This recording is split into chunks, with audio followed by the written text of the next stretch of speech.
Rakkaat levyjeni ystävät, olette tulleet eräänlaiseen kuuntelunautintonne kulminaatiopisteeseen ja seuraavaksi on tarkoituksena puhua vähän asiaa. Valitettavasti mä en koskaan puhunut asiaa. Seuraavaksi puhutaan vähän urheilusta. Mä en oo koskaan harrastanut mitään urheilua. Ainoa urheilu, mitä mä oon harrastanut, on hevosurheilu, eli hepoveto. That's it.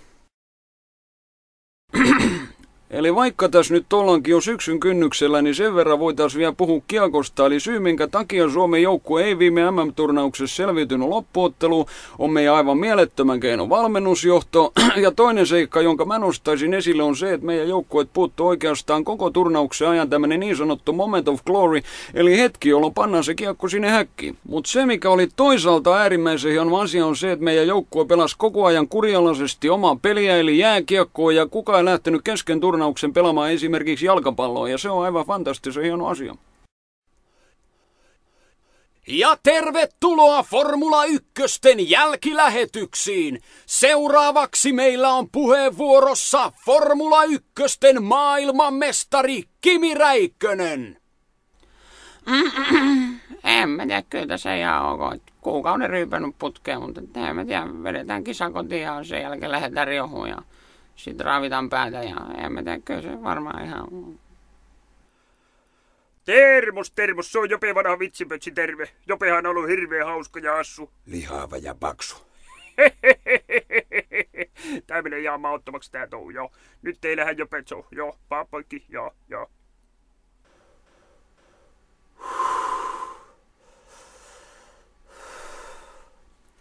Hyvät kansalaiset, me pörjäde oltiin tuossa Eevan oli tarkoitus järjestää tuommoiset pienet grillipippalot ja oltiin aikeissa pyytää meidän Markokin syömään ja se oli Eeva oli hankkinut 50 kilo lasti kasleria ja ja huomattiin, että sehän ei Marko ei syö ollenkaan lihaa, mutta oli onnettomuudessa Eeva oli justiinsa eilen leikannut orapihla ja aidat, niin saadaan siitä Markolle salaatit.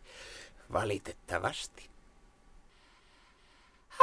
Ja sun farauva, me voi pelaa kanssa oikein ihana semmonen romanttinen kyntti ja ilmavinen ei, mutta en nyt mene sen tarkemmin yksityiskohtiin, mutta kyllä.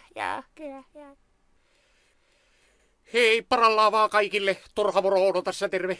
Kaikkia varmasti justiin tietää, että meikäläinen on ollut tämmöistä hyvin justiin tämmöistä niinku reissussa viihtyvää sorttia, niin kuin sanotaan. Ja taas on tullut oltua tommonen, mitä nyt sanoisi, pari viikkoa kotoa pois. Ja sehän on aina sama homma, kun meikäläinen tulee reissusta kotiin, niin siellä on eukko ovella vasta, että hassu, no missä sitä on taas tullut luuhattua. Ja meikäläinenhän siihen justiinsa vastaa, että vai luuhattua, vai siis nimitetään sitä luuhaamiseksi, kun mies on siis valmis uhraamaan vähäiset mahdollisuutensa yöuneen raataaksensa perheensä ilaunoiden vai luuhannut ja aina menee läpi.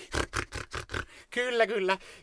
Valitettavasti omasta puolestani joutun nyt lopettelemaan tämä oman repliikkini, koska tämä studioaika alkaa käymään himppu verran vähin, mutta seuraavaksi meille tulee laulamaan tämmönen ehkä Suomen kaikki aikojen justiinsa mahtavin ja karismaattisen laulaja, nimittäin tämä Vesa-Matti Loiro. Kyllä.